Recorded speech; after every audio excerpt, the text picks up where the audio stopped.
Welcome to 5-Minute Gospel Reflections. I'm Dr. Ben Safransky. Happy Holy Saturday. Now, there's no Mass for today because today we wait. The crucifixion happened. The resurrection is coming later tonight. But for now, we're just kind of watching. So you might be wondering, what am I going to reflect on today since there's no gospel? But believe me, I can always find something to talk about.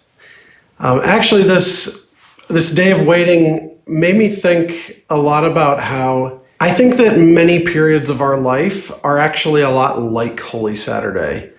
Watching and waiting without anything big happening. Right? We all experience Good Fridays, moments of intense suffering.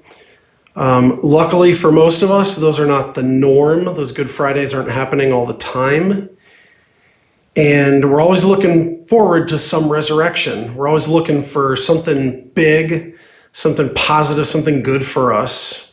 Spending a lot of time waiting really makes sense for us, right? We have to be people of hope because we live in a time when the resurrection of Jesus has happened, but our own is yet to come, right? We're not fully in the resurrection yet.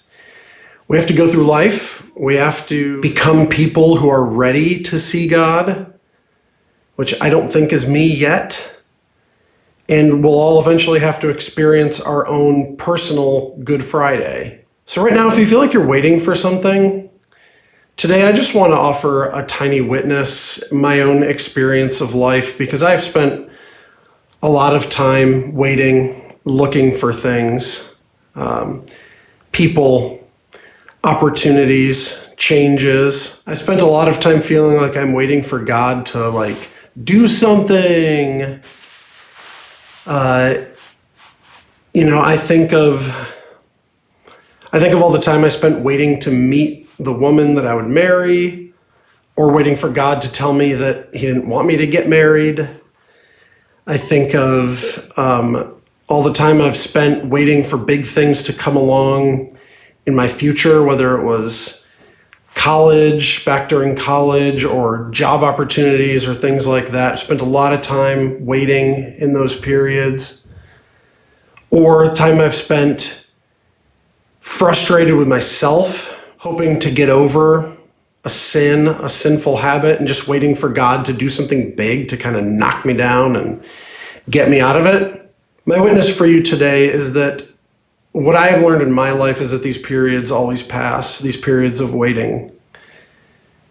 The resurrection doesn't always look exactly like I have envisioned it, but that's also the case for the apostles, I think.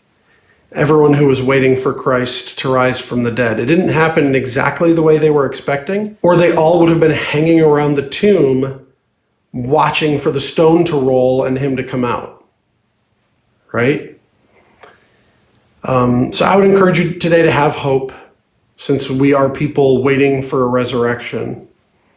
I don't have any challenge for you today. I just want to thank you for your kind words and your feedback as I've been doing these 5-minute reflections, and thank you for watching and being with me, hopefully praying for me. I have learned a lot and grown doing this as a discipline for myself during Lent. And I just want to ask you one more time, if you haven't yet, send me some kind of feedback, even just to let me know that you have watched these. Give me a thumbs up or a share on Facebook, a like on YouTube, anything like that, or send me an email. Call me, come by my office, come by my house if you know where I live, and just let me know that you've been enjoying these. So I hope you enjoy the rest of this day of waiting, and I will see you tonight on Easter. God bless you.